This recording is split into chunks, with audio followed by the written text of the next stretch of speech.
Programa Revista Rural. Um oferecimento. Pioneer. Me orgulho de ser Pioneer. E Matsuda. Quem usa, não muda. Matsuda. Olá, queridos parceiros de viagem! Estão prontos para mais uma jornada pelo incrível mundo do agronegócio? Então tomem seus assentos, pois tem muita coisa boa para se ver. Confira! Criação intensiva pode impulsionar a produção de bezerros. Tudo sobre o cultivo da borracha. Novas variedades para aumentar a produtividade do milho. Produtos biológicos são grandes parceiros do produtor. Começa agora o programa Revista Rural, a sua revista eletrônica do agronegócio.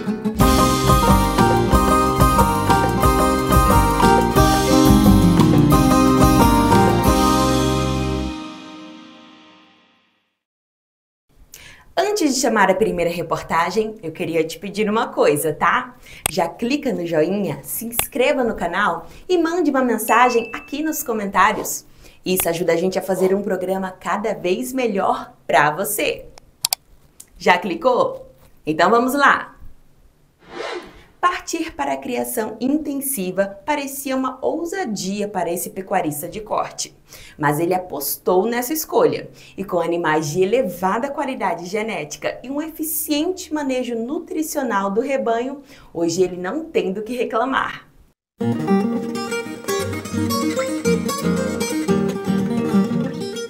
Uma mudança significativa na pecuária de cria extensiva para a intensiva. Foi isso que aconteceu aqui na Fazenda Cavalinho. E olha, pessoal, os resultados têm trazido surpresa para todos, porque são muito positivos. Para começar, né, Caio, vocês tiveram que primeiramente ter coragem para fazer a troca, né? Com certeza. A Fazenda sempre trabalhou no sistema que a gente falou extensivo e sabíamos que para aplicar as mudanças que a gente queria envolveria uma série de custos que precisam se pagar, né? Mas assim, a gente estudou bastante, temos um suporte do pessoal com consultoria técnica de pastagens, tudo, e fizemos isso com bastante critério para não pular etapas, né? Então, tivemos que achar o lugar ideal na fazenda, saber escolher qual capim ia ser usado, quais eram as postas, todo o passo a passo da coisa para poder não culpar, no caso de uma infelicidade de alguma coisa dar errada, saber falar que não funciona, né? Mas a gente trabalhamos firme em cima disso e acabou dando tudo certo e estamos bem satisfeitos com os resultados mesmo. Quais são esses resultados hoje, depois de 3 anos, né, do projeto? Exato. A gente criou esse projeto com a ideia de melhorar a nossa recria de novilhas, né? A gente abre a estação de monta em novembro, só que as novilhas, por uma questão de peso principalmente, entravam no meio para o final da estação de monta, para poder apresentar os índices satisfatórios. Então, as novilhas que antigamente entravam na estação de monta em dezembro, pesando 310 quilos, 315 quilos às vezes, hoje estão entrando com 320, 330 quilos no começo da estação de monta, no começo de novembro. Então a gente consegue estar com as novilhas numa condição melhor, mais cedo e prontas para emprenhar. Hoje vocês têm quantos animais? Como que vocês trabalham a venda desses animais? A gente tem um plantel de mais ou menos umas 1000 vacas. Então a gente tem mais ou menos uns 400 bezerros todo ano que saem aqui, os bezerros machos, que a gente vem logo na desmama com 7, 8 meses, um peso médio de uns 210 quilos. E as fêmeas todas ficam na fazenda, que vão ser recriadas aqui no rotacionado, a maior parte delas. E com 2 anos a gente faz a escolha dos animais que vão ser as reposições das matrizes que vão ser descartadas e os animais que vão direto para o corte. Então elas permanecem no rotacionado para ganhar peso também, para poder, de preferência antes da seca, estarem sendo abatidos também. Essa aqui é uma região bastante íngreme, né? A gente está no alto do morro. Sim. Esse foi o maior desafio para vocês colocar nesse projeto em prática? Sim, a gente tem um desafio de logística aqui que é complicado. Para chegar a carretas grandes com os insumos de adubo, de calcário, tivemos que fazer umas adaptações nas estradas, que envolveu também um custo mais elevado, mas nada que que justificasse, não vamos fazer porque é um entrave muito difícil de ser transposto, né? Mas realmente a região nossa aqui é uma região montanhosa, né? Não é um lugar que se costuma fazer projetos de intensificação. A gente tem nas melhores áreas da fazenda, acabou a cana, a gente arrendou para a cana, que o arrendamento tem um valor importante, mas nas áreas que a gente conseguiu continuar com a pecuária, a gente falou, não, se já vai continuar com a pecuária, vamos fazer do jeito certo para ter rentabilidade também, não é tentar contar só com a cana. A intensificação veio num momento importante, onde os proprietários estavam decidindo quais seriam os próximos passos da fazenda. E o fato dela ser inédita chamou bastante a atenção dos pecuaristas. Esse projeto veio justamente a calhar nesse sentido. Vamos fazer um negócio diferente para a região, porque é uma coisa que não tem. Então, a gente trouxe essa ideia, encampamos essa ideia. Trouxemos questões que às vezes não acompanhava muito, no sentido de, por exemplo, assim, custo, adubação. Então tem tudo um monte de coisas que eram novidade para a gente, que a fazenda não fazia. Fazia assim, muito pouco, plantio, reforma, mas muito pouco, entendeu? Coisas pequenas. Então quando a gente pegou esse projeto aqui, 60 hectares, para reformar, para plantar, adubar, dessecar capim, e foi uma novidade completa. Então isso tudo mudou muito a rotina, e a gente trabalhando aqui com 10 funcionários, mais eu, meu irmão e meu pai, a gente teve que trabalhar bastante no sentido, tipo assim, é tudo novidade, mas ao mesmo tempo a gente teve que comprar a ideia mesmo para poder sair do papel, porque tem muito projeto que às vezes o cara monta o projeto, monta tudo, mas na hora de executar não executa, nós conseguimos executar.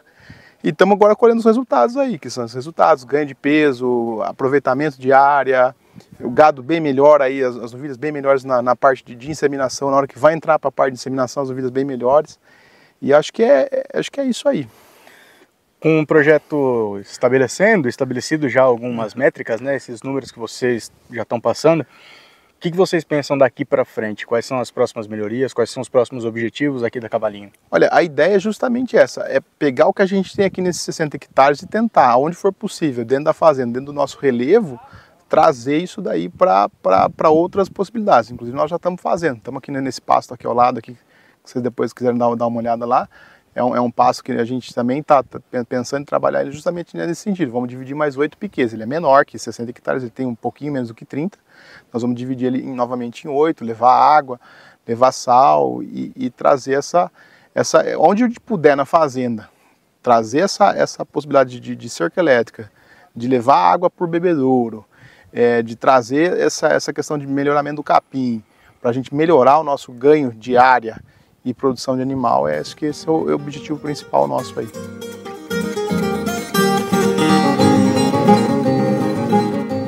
Além, claro, do trabalho dos produtores aqui no dia a dia, cuidar do pasto, do manejo nutricional e do manejo reprodutivo da fazenda são chaves para o sucesso obtido aqui nesse trabalho. Pensando em manejo nutricional de vaca de cria, onde a gente não tem a necessidade de impressão de ganho de peso, o manejo nutricional é um manejo mais básico, onde no período das águas, que coincide com a estação de monta, a gente tem uma suplementação com a linha branca, um produto mineral, com 90 de fósforo, que é o Belnutri 90. Tá?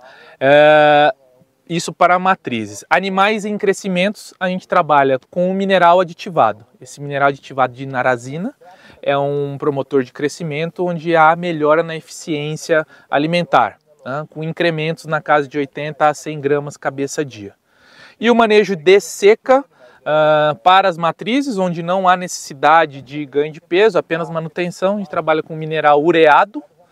E para os animais em crescimento, alguma classe de animal que precisa de um suporte melhor nutricional, 2 frentes de produto, um proteinado, de baixo consumo, de 0,1 a 0,2% do peso vivo, e um mineral adensado, né, que hoje é um nome popularmente conhecido.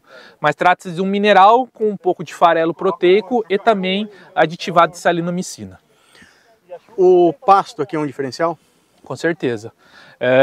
Hoje a gente está aqui dentro de um módulo de pastejo rotacionado intensivo, onde o solo foi corrigido, a pastagem formada, adubada e bem manejada. Então, uma pastagem como essa promove um diferencial em termos de produtividade. Isso é traduzido em suporte, taxa de lotação e ganho de peso. Então, essa pastagem aqui, ela é capaz de promover altos desempenhos em relação aditiva a uma taxa de lotação alta, produzindo muitas arrobas por hectare. Em relação ao manejo reprodutivo, ele é feito através da estação de monta, onde vacas multíparas passam por um protocolo de sincronização e são inseminadas em tempo fixo. Após isso, elas são repassadas com o touro. Então é um protocolo de IATF e mais repasse com o touro. Novilhas e primíparas, além desse protocolo inicial, elas sofrem a ressincronização, ou seja, 2 vezes elas são inseminadas e repassadas com o touro. Tá? É uma estação que começa em novembro e vai finalizar para o mês de março. Está havendo uma redução do período de estação de monta. Aqui era uma fazenda que tinha uma estação longa, quase de 6 meses. A gente está trazendo essa estação mais próximo possível dos 4 e com um foco final em 3 meses, 90 dias. Os dados ainda não estão fechados, a gente vai fechar aí nos próximos meses, mas o que a gente tem de dado médio é assim, uma taxa de prenhez na média em 50% por protocolo realizado. Isso para um projeto de 3 anos já é considerado muito positivo. Muito positivo. A gente tende a fechar a estação de monta no final com acima de 80% a 85% de prenhez total. A fazenda tem 3 momentos de desmame e a idade é basicamente o fator decisivo entre eles. Entre 7 e 8 meses de idade coincide com o momento de desmame. Desmama feita do cedo, são os bezerros melhores, os mais pesados, peso médio de desmama aí entre 200 e 210 quilos. Tá? Então esse é basicamente o protocolo de desmama. Com essa mudança toda que houve aqui, o mercado consumidor deles teve que mudar também, creio eu, né? Hoje, para quem eles vendem, qual que é essa clientela aqui da Cavalinho? Tá. Na verdade, essa mudança de manejo fez com que houvesse fidelização dos clientes. Então, os clientes de bezerro retornam para comprar. Então, houve esse movimento de fidelização de clientes fixos, sem a necessidade de sair e se expor ao mercado a novos compradores, né? Eventualmente, um ou outro aparece, mas assim, o movimento foi de fidelização, porque sabe que os bezerros são bezerros de qualidade, que com certeza desempenham melhores aos seus pares semelhantes vindo de outras fazendas em que não tem essa melhora genética, melhora no manejo e todos os benefícios impostos daqui da fazenda. A fim de ajudar quem deseja mudar seu sistema de extensivo para intensivo, o especialista dá boas dicas aos pecuaristas. Comece pequeno e aonde é o mais fácil. Então, geralmente, de 5 a 10% da sua área é a recomendação para iniciar um projeto de intensificação e procurar a área onde tenha um relevo mais facilitado em relação a promover divisões, puxar água e tudo mais, e onde tem uma pastagem já previamente estabelecida que não resulte em alto desembolso inicial, né? E com isso eu vou conseguir ver melhoras mais rápidas e colher os frutos mais rápido. Isso vai ser um estímulo para que novas áreas sejam implementadas e vai criar uma facilidade de início de projeto. A pecuária intensiva hoje no Brasil é o caminho? Com certeza, ela é o único caminho. Tá? O amadorismo na pecuária, ele está fora do jogo, ele vai para outras atividades. Hoje a pecuária moderna, ela exige que haja intensificação e produtividade. Tá? Então, um processo de intensificação do pastejo, do projeto em si como um todo, traz não só melhoras no sentido de produtividade, mas também como de sustentabilidade do projeto como um todo. As páginas que escrevem a história da Cavalinho têm sido passadas de geração em geração. E é um legado que a família se orgulha de levar adiante dentro do agronegócio brasileiro. A história da família nossa, na verdade, é a família da minha esposa, né, a Dirce. o pai dela, o seu Babico, que era João Carmiani, né, que tinha essa propriedade e outras propriedades que ele foi comprando ao longo do tempo, né, e sempre com pecuária. Meu sogro só fazia pecuária, tinha 5 sedes em 5 cidades diferentes, tudo dentro do estado de São Paulo. Chegou a fazer muito bezerro, muita vaca, chegou a ter umas 10 mil vacas criando, né?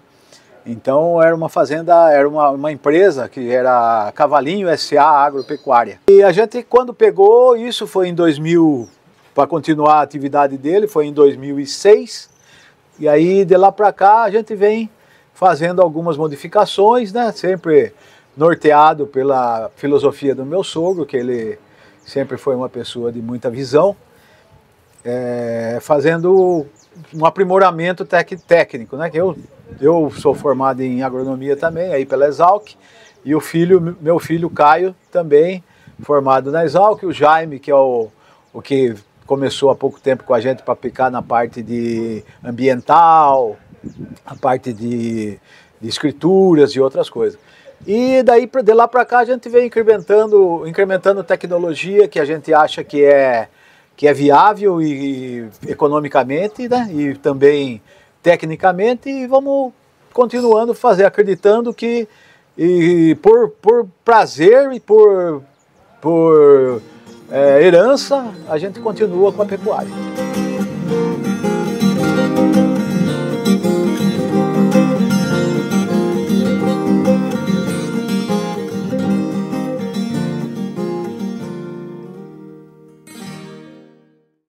E quem tiver interesse em saber mais sobre como aumentar a produtividade do rebanho com um manejo nutricional bem planejado, pode buscar informações com o pessoal da Trau Nutrition, através dos contatos que estão na tela. Então aproveite e anote aí!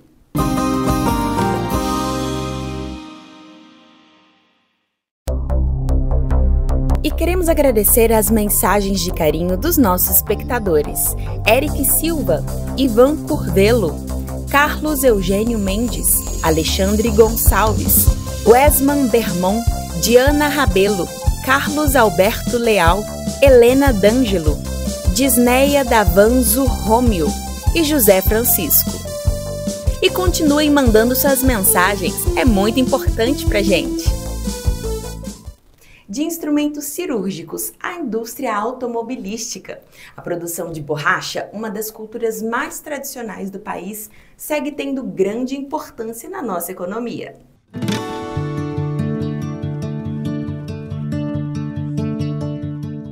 No início da década de 40, o Instituto Agronômico de Campinas, o IAC, inicia os estudos com borracha natural na região sudeste do Brasil.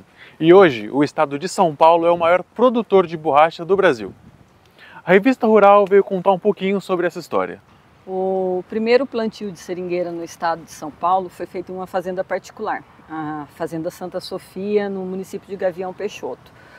O dono da fazenda, o coronel Procópio Ferraz, solicitou sementes de seringueira para o Marechal Rondon, que estava em expedição na Amazônia. O Marechal Rondon enviou essas sementes. Essas sementes deram origem a 27 plantas que se desenvolveram, né? Nem todas as sementes evoluíram para formar plantas. E essas plantas forneceram sementes para esse seringal que a gente está aqui. O Instituto Agronômico se interessou pela cultura da seringueira no começo da década de 40, quando estava havendo uma demanda crescente por borracha natural, por conta do crescimento do setor automobilístico e por conta da Segunda Guerra Mundial. Quando o IAC, então, conseguiu essas sementes, ele instalou um lote aqui, que é esse que a gente está, em 1942, e outros 2 lotes em estações experimentais do IAC, em Ribeirão Preto e em Pindorama. Isso foi o início. Isso foi na década de 40.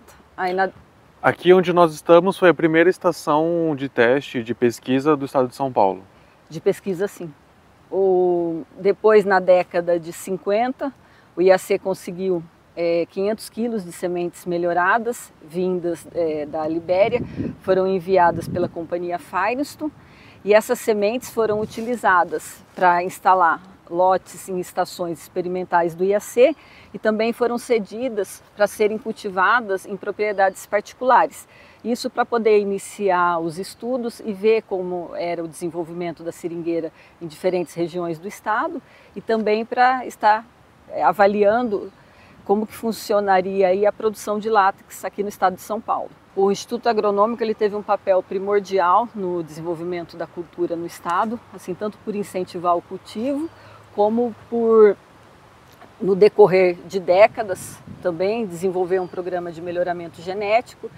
O Instituto Agronômico ele fez o zoneamento agrícola da cultura para o estado, disponibilizou publicações orientando produtores, forma de cultivar e forma de obter as melhores produções.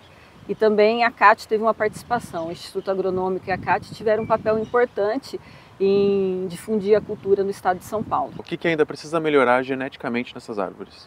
Então, a busca constante é de aumento de produção, vigor para poder então obter clones mais precoces. Atualmente é preciso também estar fazendo seleção, considerando as mudanças climáticas que estão ocorrendo, então clones adaptados a essas novas condições também estão sendo avaliados. E assim, no caso da seringueira, além de produção e vigor, há uma série de caracteres que são avaliados constantemente. E é muito importante também enfatizar que o IAC sempre incentivou o plantio multiclonal. Isso para evitar o risco de vulnerabilidade genética.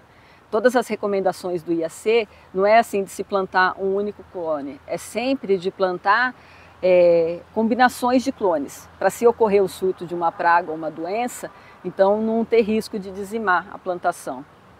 Então o IAC está sempre colaborando tecnicamente com os produtores? Sim, o IAC tem disponibilizado manuais técnicos para cultura, manual técnico da seringueira, boletins técnicos orientando como cultivar a seringueira e obter, adubar da forma correta para obter a melhor produção.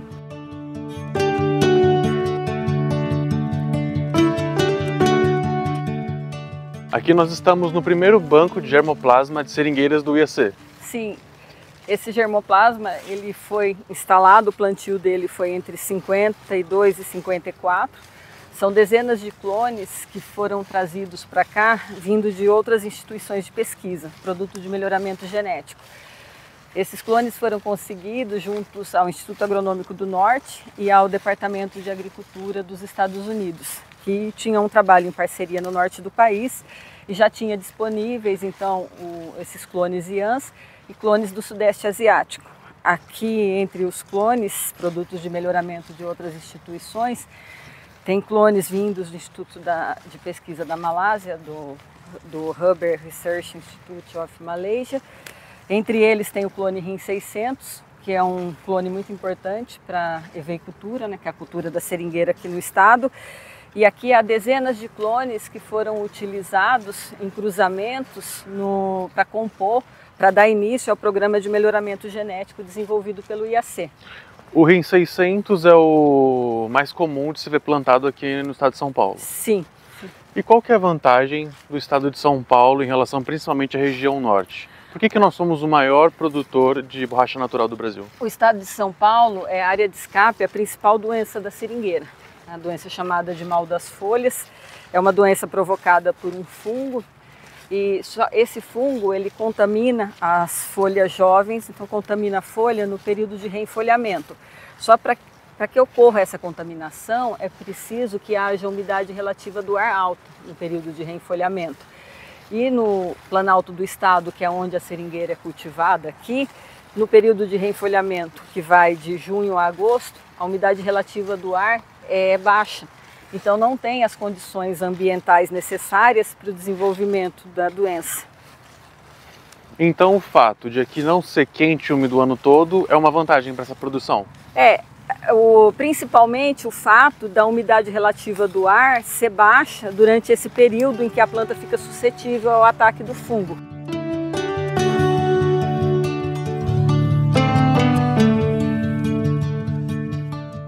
Agora que nós já conhecemos um pouco sobre a história, está na hora de colocar a mão na massa e entender como funciona a produção de borracha natural. Lígia, Quais são as principais preocupações que o produtor tem que ter na hora de escolher uma boa muda?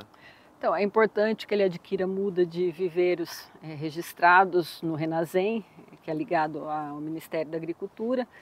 Depois que a muda já estiver com ele, é importante ficar atento à questão de irrigação, ficar atento ao controle fitossanitário, deixar essa muda aclimatar para depois para poder levar para o campo quando a muda já estiver aclimatada. Quantas árvores por hectare? Então, a seringueira geralmente é plantada no espaçamento de 2,5 por 8. Nesse espaçamento dá em torno de 500 árvores por hectare. Isso rende mais ou menos quanto por ano em quilos? A média de produção paulista fica em torno de 1.600 kg hectare ano, mas isso varia muito. Isso varia em relação ao material genético, ao clone, à idade da planta, à época do ano. Tem períodos como o que a gente está agora, que é período de maior produção. Depois, a seringueira ela é uma planta que ela passa por senescência, que é a perda das folhas anuais, né? Então, depois, quando a planta, depois de perder as folhas, quando começa a vir novos lançamentos, a planta começa a direcionar as reservas para a produção inicialmente de folhas, depois de flores e de frutos. Então isso acaba funcionando como um dreno. Então quando a planta está direcionando as reservas dela para esses fatores, e a produção fica menor. Você falou que nós estamos agora num período de alta produtividade. Isso é devido às chuvas ou tem algum outro fator? Então, tanto a condição ambiental como também agora acabou o período, está terminando o período de produção de sementes. Então, ela vai direcionar tudo para a produção de látex por alguns meses. Essa é a faca Gebong, é a faca utilizada no processo de sangria, que é a forma utilizada para extrair o látex da seringueira. Com essa faca são tiradas finas fatias da casca macia, e um cuidado que precisa ter é que na hora de fazer a sangria, afunde bastante para seccionar o maior número de anéis de vasos laticíferos, para ter uma maior produção de látex, mas é preciso preservar o câmbio, que é uma região da casca responsável pela regeneração, porque a seringueira ela é sangrada nesse sistema aqui em meia espiral, sangra metade da árvore, vai sangrar durante um período, depois vai passar para o outro lado, enquanto esse regenera, depois vem sangrar a casca regenerada de um lado e depois de outro. Isso aqui é a marcação do consumo anual. Então é uma forma de não estar tirando fatias grossas e diminuindo o tempo de vida útil da seringueira. Em seringais comerciais, tem fiscais que passam dando nota para sangria, e nisso eles observam se tirou muita casca, se lesionou o painel. É feita uma série de observações que vai refletir depois em benefícios para o sangrador ou assim, em alertas para fazer da forma correta para poder estar preservando a seringueira. A gente percebe aqui que tem esse corte mais profundo, onde já está expelindo o látex, e tem esse pequeno corte aqui. Qual que é a diferença? Para que serve cada uma dessas medições? Então, isso aqui é a marcação anual. Isso aqui é o que ele tem que... Aqui está com a marcação de 9 meses, é o que ele tem que consumir durante 3 meses. Cada uma dessas aqui são 3 meses, representa 3 meses. Isso. E ele pode cortar tudo isso daqui? Não, vai cortar assim, ó. Eu vou mostrar para vocês como que é feita. A faca fica aqui paralela, então vai seccionando. Com esse corte, vai tirando essas finas fatias da casca e os vasos laticíferos são seccionados. Com isso, o látex escoa por essa canaleta caindo na bica onde ele é recolhido. Se o látex ficar em condições naturais, ele vai coagular naturalmente. Se quiser coletar o látex da forma... Se quiser coletar o látex na forma líquida, precisa adicionar hidróxido de amônio. E se quiser coletar o látex, acelerar o processo de coagulação, precisa adicionar ácido acético. Em dias de chuva, precisa adicionar ácido acético. E tem alguns seringais comerciais que já estão adotando o acréscimo do ácido acético para acelerar a coagulação na rotina. E essa árvore aqui tem quantos anos? Então, essas daqui, elas foram instaladas em 93, então estão indo para 30 anos. 30 anos é mais ou menos o quanto você pode extrair de uma... Isso num seringal comercial. Aqui, como é pesquisa, Então foi feito sangrias durante um período. Essa é uma árvore que não tinha sido sangrada, então a gente está sangrando casca virgem. Mas as outras árvores aí, elas têm casca regenerada. Então já saiu muita pesquisa daqui, assim, já foram feitos muitos trabalhos utilizando esses materiais aqui. Isso aqui é um seringal com 10 hectares e tem 10 clones distribuídos aqui. No momento do corte, quais são os cuidados que o sangrador precisa ter para que a árvore seja mais produtiva? Ele precisa afundar bastante o corte, mas afundar de forma que preserve o câmbio, que é esse tecido vegetal responsável pela regeneração da casca. Porque depois, futuramente, vai sangrar esse lado de novo, e daí vai sangrar a casca regenerada. Ele precisa ter cuidado de manter canecas e bicas e facas sempre limpas, manter todos os utensílios sempre limpos e não tirar fatias grossas. Lígia, você estava falando para a gente que a produção em sistema agroflorestal pode ser uma boa opção para os produtores. Primeiro, o que são sistemas agroflorestais? A definição de sistema agroflorestal é um sistema de uso da terra em que uma espécie arbórea ela é utilizada em associação com culturas agrícolas ou com animais. E isso assim ocorrendo ou de forma sequencial ou de forma simultânea. No caso da seringueira, a forma mais comum é a consorciação. A seringueira ela é uma planta que ela começa a ser explorada comercialmente por volta de 7 anos. Então ela tem um período improdutivo.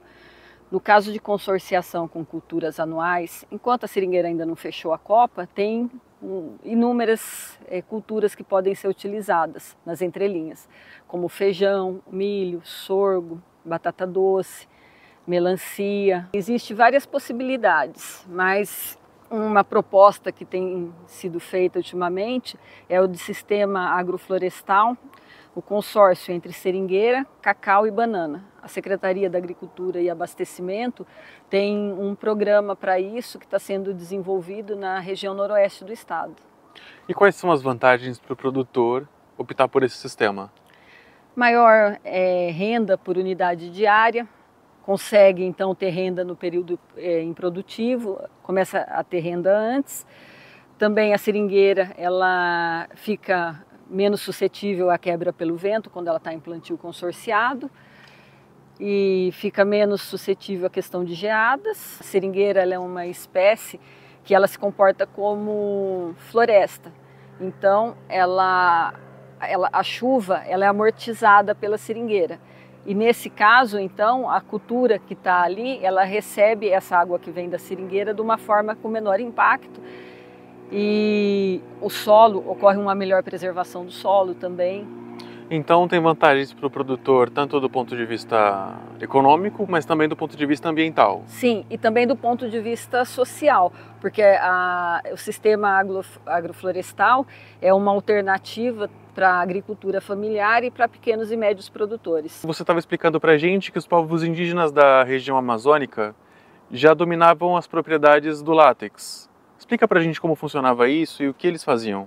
Então, os cientistas europeus, eles visitaram a região amazônica e ficaram impressionados com as propriedades da borracha, de elasticidade e de impermeabilidade a líquidos, quando eles viram os indígenas transportando líquidos em recipientes de borracha. E enviaram amostras da borracha para a Europa. Então isso começou a despertar o interesse na seringueira.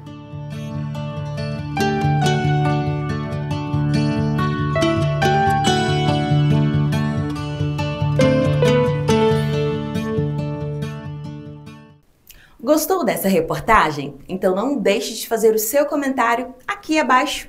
Se quiser, pode sugerir outros assuntos também. Suas ideias são muito bem-vindas. E o seu comentário pode ser lido aqui no próximo programa. Não esqueça de dizer seu nome completo e onde você mora. Mande sua mensagem, queremos ouvir você!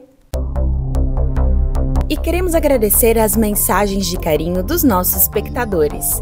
Joyce Carneiro, Osmar Souza, Walter Piacenski, Ana Lívia dos Santos, Euclídio Pedro Martins, Manuel Messias, o Elicionaldo Carvalho, Carlos Henrique Benga, Damião Abel e Moisés Oliveira. E continuem mandando suas mensagens, é muito importante pra gente. É hora de começar a pensar na próxima safra de milho. E para atender os produtores, as empresas prometem grandes novidades, com variedades do grão ainda mais rústicas e produtivas.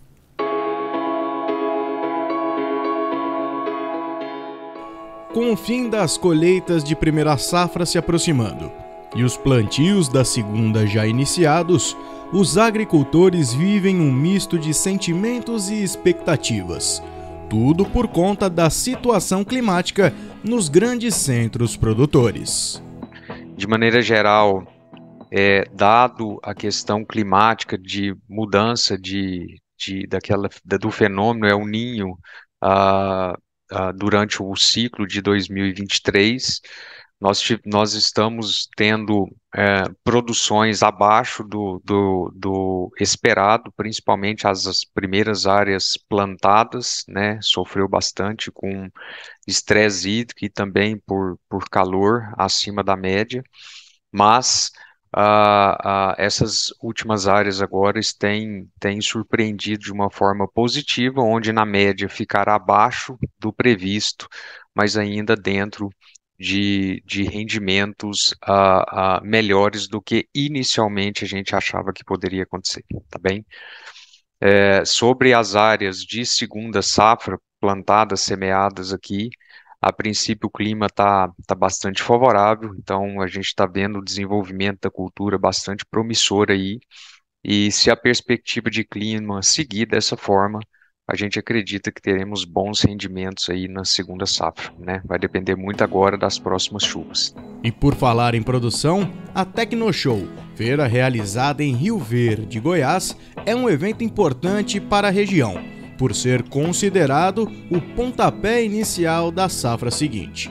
Ou seja, essa é uma boa oportunidade para levar novidades aos agricultores. A gente está trazendo agora uma cultivar com bastante destaque, né, na cultura de soja, né, que é a 97 Y70, né, Conquestra, tem tido bastantes resultados positivos dela nesse último ciclo, e ela vai estar lá dentro do portfólio nosso para os nossos agricultores poderem estar nos visitando e vendo.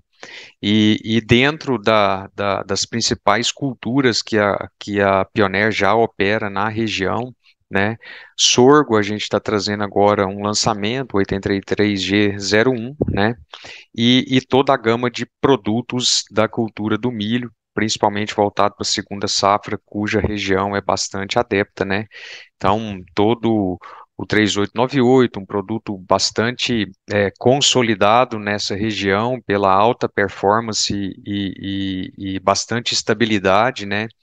O 3707, né? B3707 Leptra, que além de ser o produto mais plantado no Brasil, é um produto que tem uma bastante adaptação para a região. O 3889, que é um produto convencional com a tecnologia tolerante a Roundup Ready, né?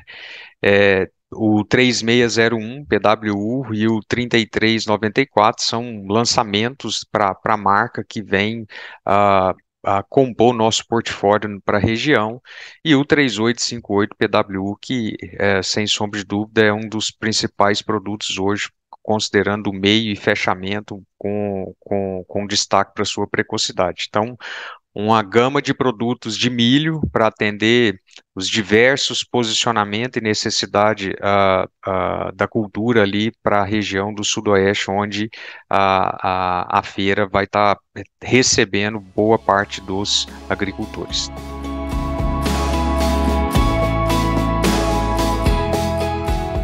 Além da perspectiva de ter bastante visitas, conversar com os nossos agricultores, a gente acredita que nós teremos bastante negócios, né, já pensando na safra 24-25, e aí eu quero destacar aqui não somente todo o pipeline de produtos que a gente já trouxe aqui tratando com a plataforma de sementes, mas também de todo o nosso portfólio de defensivos, né, seja na linha de fungicida, seja na linha de herbicida, de inseticida, e que o nosso time vai estar lá 100% à disposição para poder levar, conversar com os agricultores, mostrar os benefícios desse produto. Quero destacar aqui principalmente a nossa entrada de vez no segmento da linha de biológico com o Tricha N, uma vez que é um produto disruptor realmente para a cultura do milho, né, aprovado inicialmente para a cultura do milho,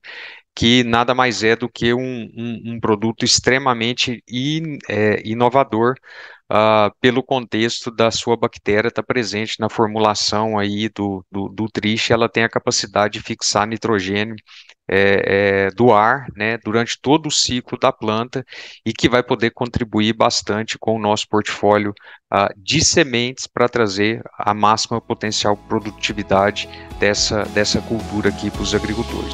Com mais de 50 anos no mercado brasileiro, a companhia tem como missão ser a referência técnica no mercado de sementes e, assim, ajudar a impulsionar as lavouras. Nós acreditamos, com a nossa força de vendas, através das nossas representações comerciais, está muito próximo dos nossos agricultores, prestando um serviço técnico de recomendações e, principalmente, levando oferta de produtos e soluções que possam maximizar a produção deles. Então, nós estamos bastante confiantes de mais uma vez, na feira, a gente conseguir atingir esse objetivo.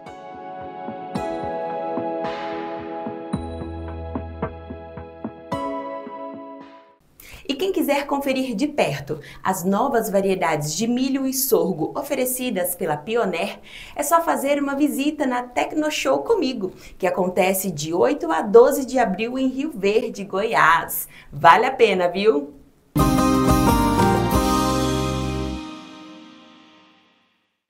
No coração do agronegócio, a inovação floresce e as oportunidades se multiplicam. Tecnoshow Comigo 2024, de 8 a 12 de abril em Rio Verde, Goiás. Explore soluções inovadoras que fazem do agro brasileiro o mais importante do mundo. Palestras, pesquisas, experimentos, dinâmicas, tecnologia e muito mais. Acesse tecnoshowcomigo.com.br. Realização Comigo.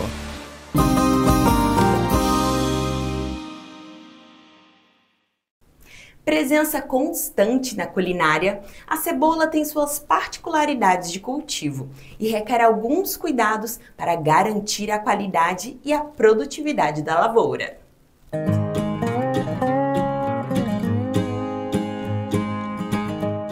Seja refogada no arroz ou até mesmo crua, como acompanhamento da salada, a cebola é uma delícia, né? E o segredo dessa cultura se encontra por todo o manejo.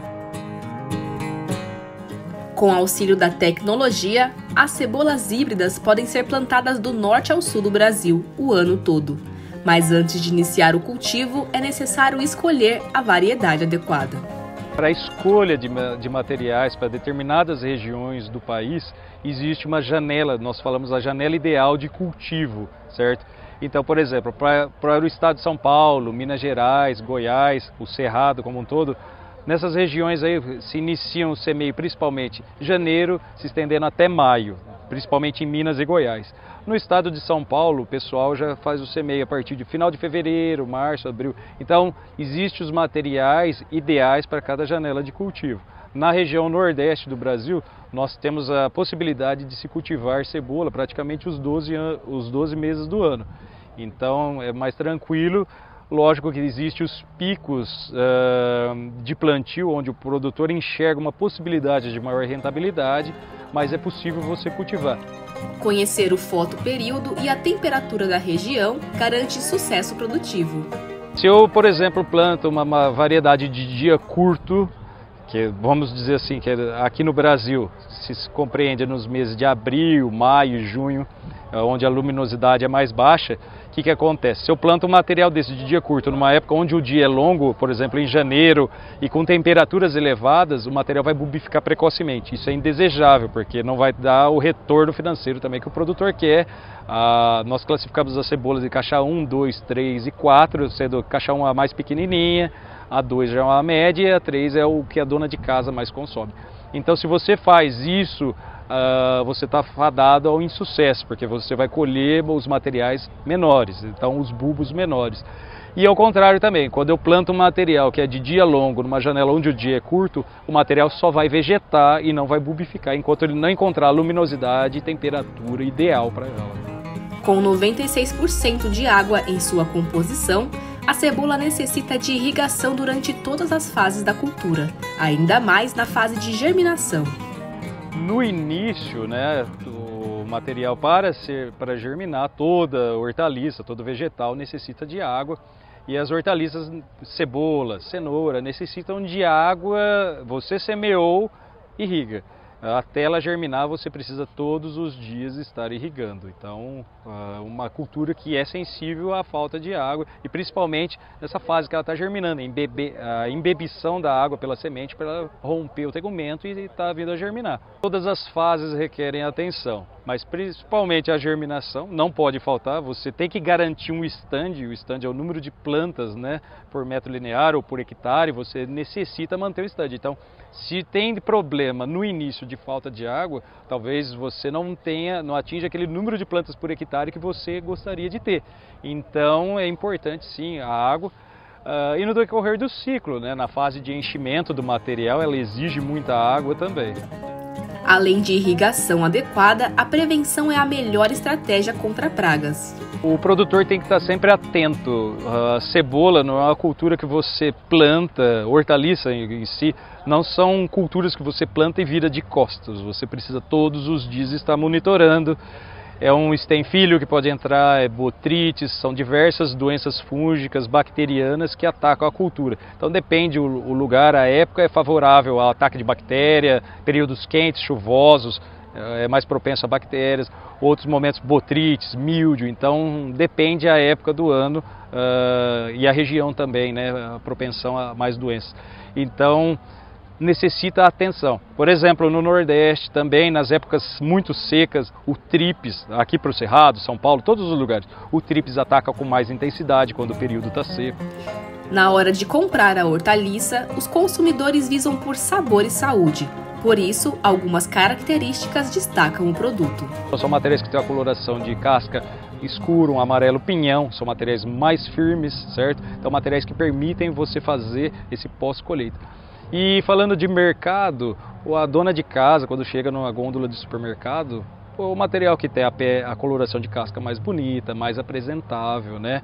Geralmente a preferência de consumo são bulbos de classificação caixa 2 e caixa 3, principalmente caixa 3, então são as classificações de cebola. Lembrando que caixa 3 é o bulbo que tem o diâmetro de 5,5 a 7,5 centímetros de diâmetro. Em relação à pós-colheita, existem materiais que têm um pós-colheita muito grande, né? Nós trabalhamos com alguns híbridos hoje, principalmente na região sul, focados para pós-colheita, né? Que é Lucinda, Bucanir, são materiais que permitem ao produtor fazer pós-colheita.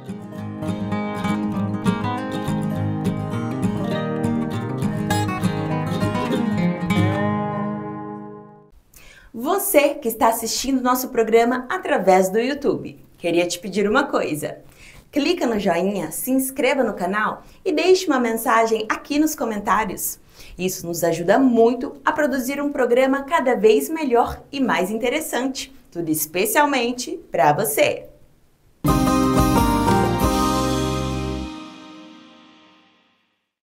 Os produtos biológicos vão ganhando cada vez mais destaque na agricultura. Hoje é quase impossível falar em produção responsável sem contar com a importante ajuda deles.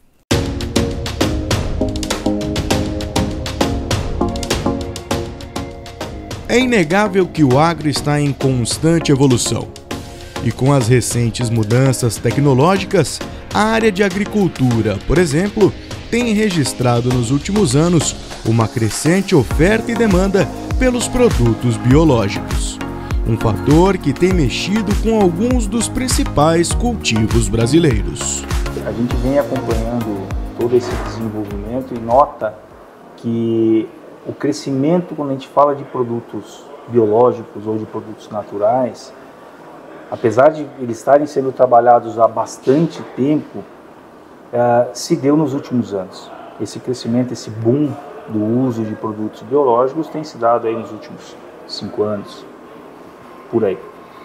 Então a gente percebe que essa evolução ela é grande, ela veio para ficar, ela veio para trazer novos ativos no combate a pragas, doenças, no manejo melhor do solo. Nessa evolução tem alguma ou algumas culturas que têm se destacado no mercado e o produtor já utilizado mais no campo? Com certeza, com certeza. Se a gente for pegar e olhar, por exemplo, a maior cultura hoje no Brasil é soja, então ela tem a sua relevância, de qualquer maneira, pela taxa que possa ser maior ou menor, qualquer percentual que você utilize em soja, você vai ter uma representatividade muito grande. 90% hoje do controle de nematóides em soja já é feito com produtos biológicos. Então você pega e olha, a área agrícola brasileira, quando você olha, por exemplo, que mais ou menos entre 40% e 50% do cerrado brasileiro já adota o uso de nematicidas e que representa 90%, você tem um total de área bastante significativo usando produtos biológicos. O uso de combate de produtos biológicos no controle de cigarrinha em milho e pastagem tem crescido muito ao longo desses últimos anos. E principalmente porque se percebeu que o conjunto de produtos tradicionais com o biológico tem trazido um controle melhor, um manejo de resistência também melhor. Você consegue, com o uso combinado, ter uma atuação melhor, ter um resultado melhor no campo. Mesmo com um boom tão recente, né, como você citou, hoje qual que é o papel do Brasil, a representatividade do Brasil no cenário global? O Brasil hoje é um dos principais, se você pegar e olhar hoje, é um dos principais países que adotam produtos biológicos na sua agricultura. É um fato interessante porque todo mundo imagina até o contrário, né? Que o Brasil, por ser muito tradicionalista, por ter uma agricultura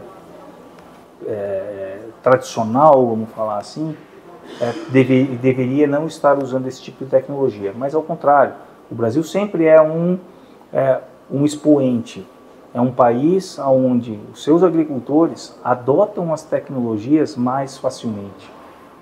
É um país onde nós temos profissionais que querem buscar algo diferente, porque entendem que nas inovações é que vão trazer melhor proteção e maior produção nas lavouras. E ligados, obviamente, a essa questão, a questão tão importante que é sustentabilidade e agricultura regenerativa. O Brasil hoje é uma referência global, se não a maior, é uma das grandes referências globais quando se fala no uso e na adoção das tecnologias vivas, vamos falar assim, falando de produtos biológicos. Além, claro, de trabalhar com os produtores na utilização de tais soluções, mostrar aos consumidores as preocupações do setor em gerar alimentos de qualidade também se torna uma importante missão no dia a dia de toda a cadeia. O alimento não está na gôndola, ele não é produzido na gôndola do supermercado. Alguém precisa produzir, seja o leite, seja a carne, seja o arroz, o feijão. Nós temos profissionais que estão trabalhando no campo. Então nós precisamos demonstrar que esses profissionais, esses agricultores que estão para dentro da porteira, eles estão preocupados em consumir produtos de qualidade tanto quanto quem não está na porteira, quem está da porteira para fora. Então, nós temos que ser agentes, nós estamos iniciando, acho que todo o nosso setor, toda a indústria do agronegócio deve trabalhar para promover melhor, de uma maneira consciente, né, o que o agricultor faz, o que o agronegócio faz em termos de produção de alimentos, em termos de proteção do meio ambiente, em termos de proteção das florestas, em termos de uso racional do solo, de uma agricultura regenerativa e da preocupação por um mundo mais sustentável.